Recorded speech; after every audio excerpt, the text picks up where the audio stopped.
இது ஒரு mobile gimbal. கிம்பிள்னா என்னன்னு?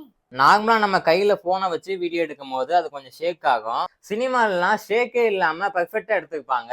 அங்க பெரிய பெரிய கிம்பிள்லாம் யூஸ் பண்ணுவாங்க. ஆனா நம்ம கிட்ட இருக்கிறது மொபைல் கிம்பிள். இதை எப்படி யூஸ் பண்ணணும்னா, ஃபர்ஸ்ட் நம்ம மொபைலை மாட்டிடணும்.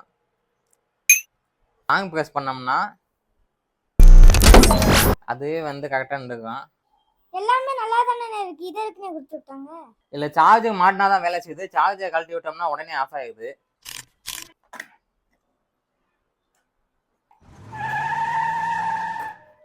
பேட்டரி 2 பேட்டரியா கொடுத்துருக்காங்க.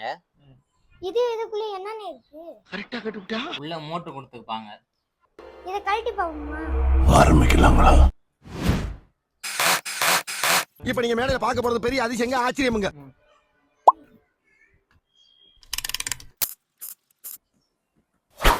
கோசிங்கோட உள்ள இந்த மாதிரி மோட்டர் தானே கொடுத்துருக்காங்க.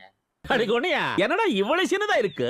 இப்ப இந்த போனை வந்து நம்ம ஒரு இடத்துல பிக்ஸ் பண்ணிட்டோம்னா, நம்ம எந்த பொசிஷன்ல சுத்தினாலும் அந்த மோட் வந்து கரெக்டா அதை சென்ஸ் பண்ணி அதுக்கேற்ற மாதிரி சுத்த வைக்குது. Back to the point. இந்த பேட்டரியில வந்து நம்ம வோல்டேஜ் செக் பண்ணோம்னா 8 வோல்டேஜ் கிட்ட வருது.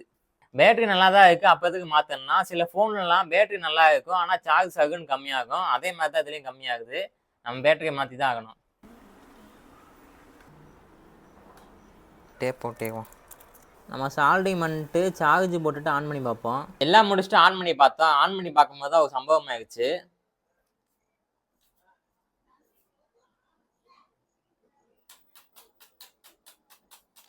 இந்த மாதிரி அடிக்க ஆரம்பிச்சிருச்சு.